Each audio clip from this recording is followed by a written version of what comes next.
SimWorld presents Around the Table with E and the Fat Man. What's up, everybody? It's me, it's the B.O.B., and I'm here with my man E. E, how are you doing today? Hey, that's me, and I'm doing great, Bob. Hopefully you too, and hopefully everybody out there listening as well. Absolutely. It's been a rainy weekend, but it's better than it being 100 degrees like it's been forever. Yeah, well, that's true too. This is Around the Table with E and the Fat Man. That is E, I am the Fat Man, and this is the podcast where we talk about whatever we want. And today, I think we've been talking a lot about Season 2, but one thing we focus a lot on is the top players. I think... E, you came up with a great idea. I think talking about a couple under-the-radar players that we feel are out there that people aren't really focusing too much on, I think that would be a great topic. So what about you? Yeah. I'll let you go with who is one of your under-the-radar players for this season coming? Well, I brought this topic up, and thank you for giving me the kudos on it. But I brought it up because, there are some guys out there in particular, who I've sung the praises on.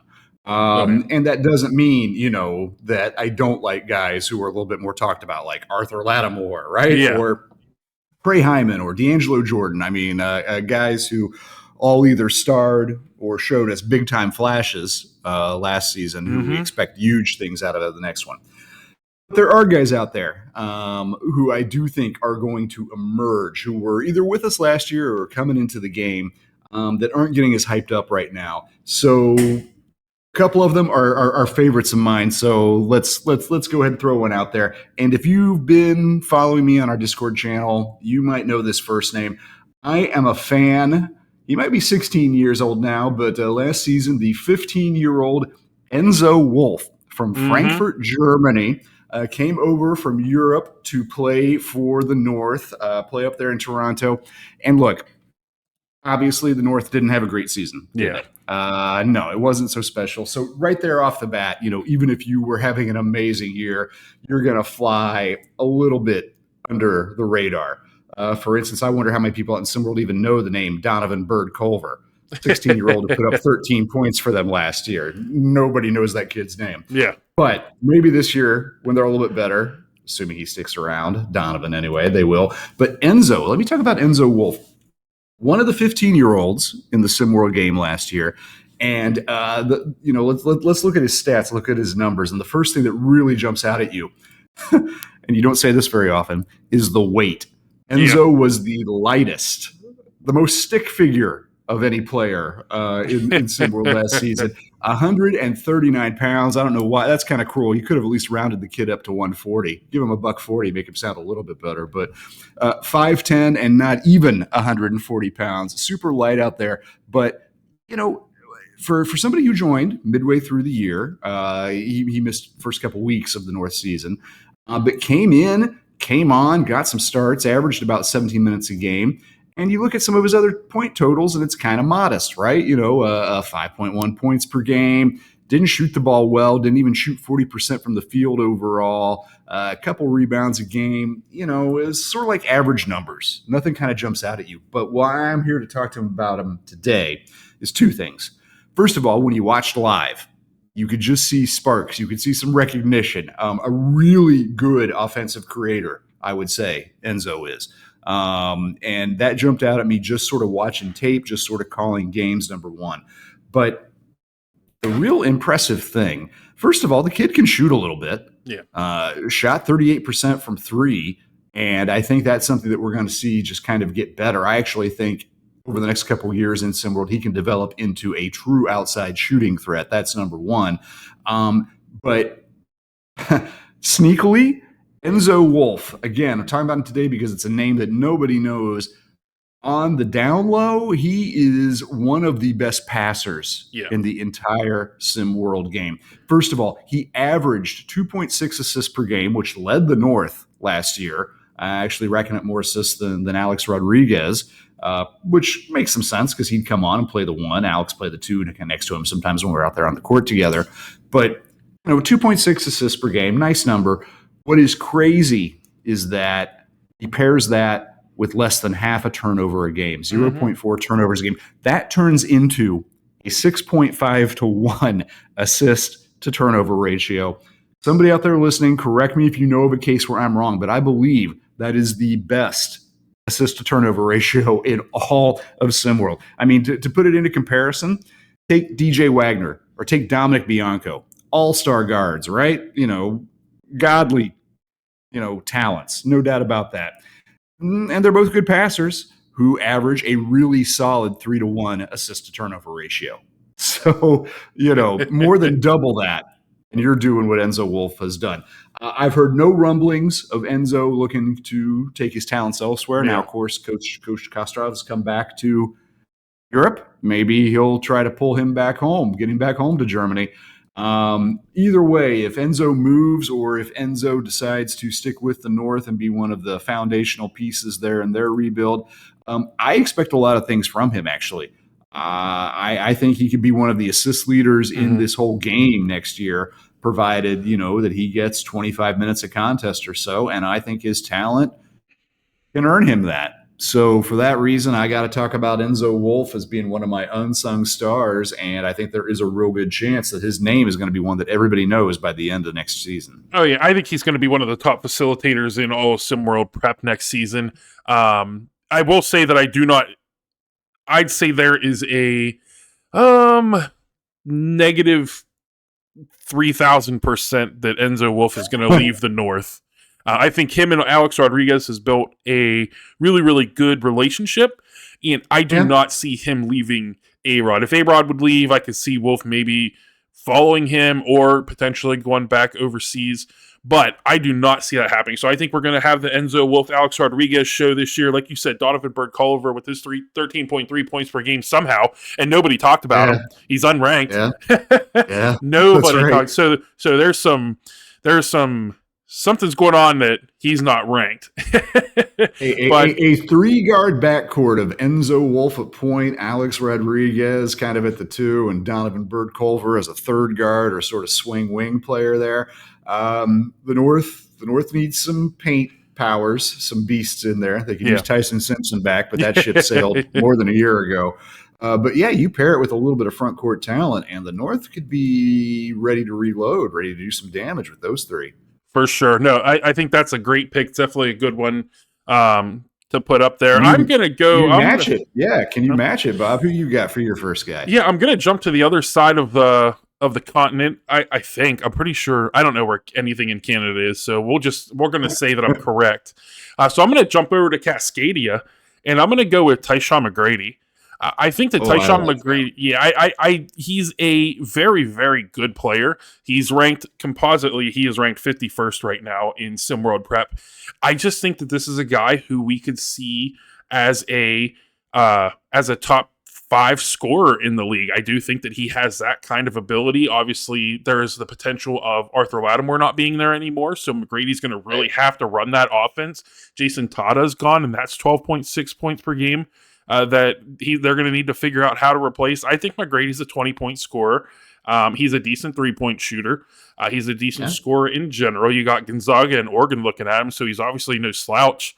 But I think, I think Tyshawn McGrady he's 6'4", 203. I think he's kind of a do it all kind of guard or he could play small forward if he needs to. I think at 6'4", he'd be solid there. I think that he is a do-it-all type of player, and I think that he is exactly what Cascadia needs. Hopefully they can keep him there. I think he's exactly what they need to kind of smooth over the potential loss of Arthur Lattimore. Yeah. Well, Tyshawn, who is from Seattle native, so maybe much more likely to stick around with Cascadia than Arthur. But, he really also kind of lived in Arthur's shadow last year. And Lattimore was the better player statistically and kind of all around. So some of that's kind of deserved, but really Cascadia kind of had a big 4 between Lattimore, Tada, Montel Cage, and then Tyshawn, but got his light a little bit buried that way. But as you're saying, he's a really good offensive creator, in a 6'4", 200-pound kind of package, really good size for a small forward kind of a wing player like that. Really good athlete. And I looked at Tyshawn too when we were putting together our player list for today, Bob, and considered bringing him into the mix here. So definitely no no argument, no complaints about you picking Mr. McGrady. And I agree, particularly, we'll see what happens with Cascadia this year. If Lattimore leaves, McGrady could be looking to kind of move into that alpha dog role there. And, they actually have some decent support players behind him, too. A bunch of younger guys who, again, assuming they all stick around, Colt Ameren, Q Dozier, Chris Murray, and a few other guys. So we could see him leading the pack there. And if he's the lead dog for Cascadia, I think you're going to start knowing his name a little bit better maybe than you do right now. So that's a good pick as well. Well, thank you. Let's see. Let's swing. I'll let you take it back. I'll take it back. I'll take it back. I'll let you finish it up. I'm going to go with. You got to finish strong. You're right. Yeah, there you go. I'm going to go with a new player, a recruit. We just seen a mixtape come out, dropped, and then re-released over the weekend. I really think that he's a 26th ranked international recruit right now. So he's not. When people start looking at lists, you look at lists that you'll look at the top 10, top 15. You have to scroll down to see this name, and some people don't like to scroll. That's true. So when you scroll down a little bit on that recruiting list, you see Sun Chung-gu. He's a 6'3" guard out of North Korea. Man, I don't know if I've ever seen a player from Asia as good as this kid has looked in the pickup games so far this offseason. They're just pickup games. Like people will point out, we crowned Bay Area Breakers in the preseason last season because of all the talent that they had. And they still had a lot of great talent. But I'm going to crown him as the best international player. Okay, well, hold on, let me reel it back a little bit. I'm going to say he's a top 3 international player by the midpoint of the season.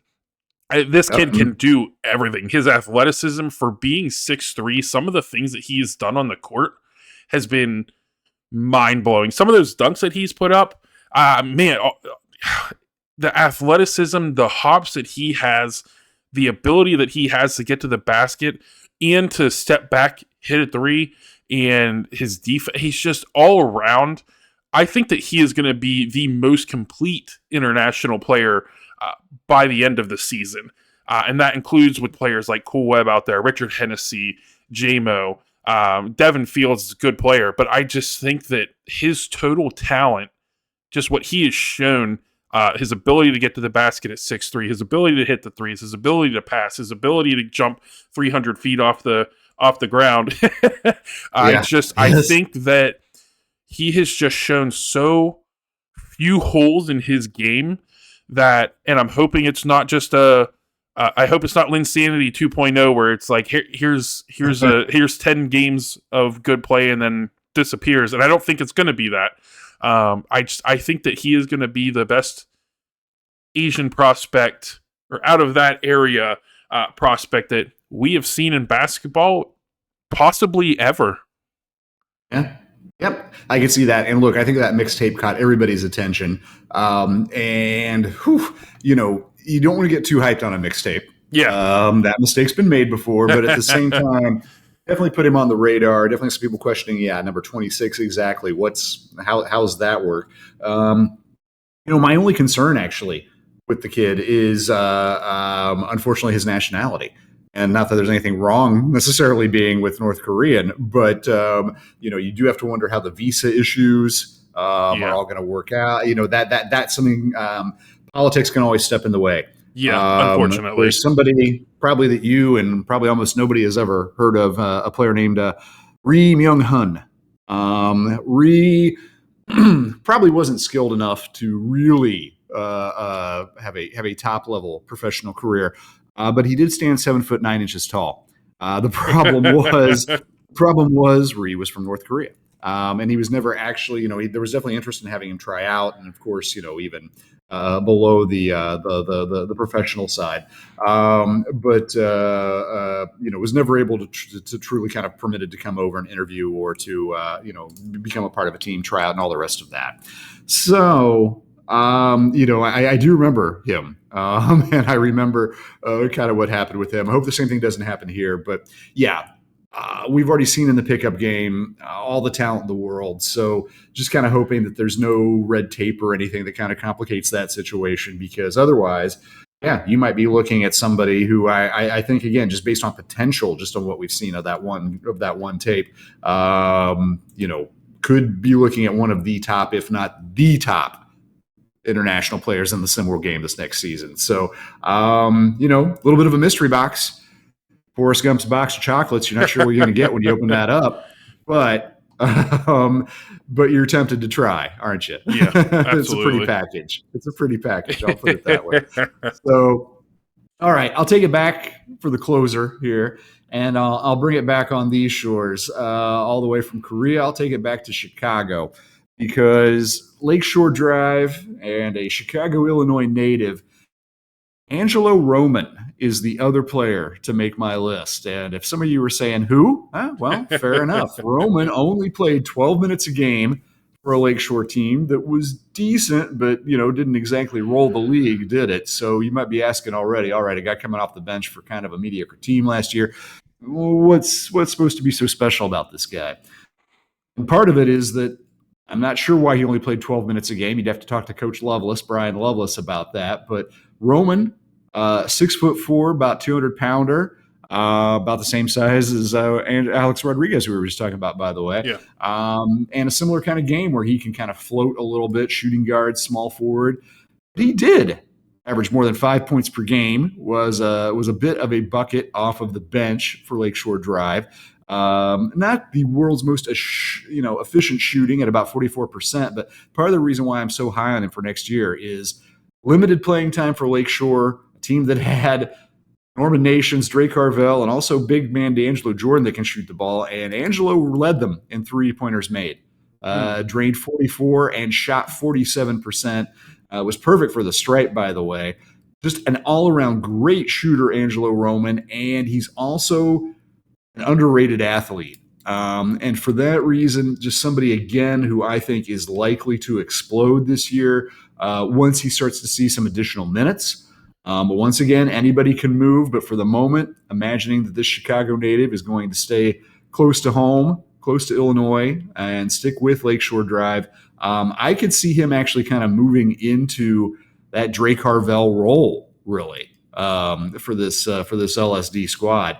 And, just kind of doing it actually at a slightly bigger size and being able to shoot at presumably a better clip than Dre Carvel made this past year, too. Let's compare them right on that basis. Angelo Roman made 44 threes at a 47% clip. Dre Carvel hit 32 at 33%. So there you can kind of see why I'm excited about the chance of the opportunity, let's say, Angelo has, along with Zay Gore, along with AJ Blaylock also coming back. And these three guys are, again, all from, Zay Gore's from Texas, but Angelo Roman and Blaylock, both from Chicago. Expect them to stick around with Lakeshore.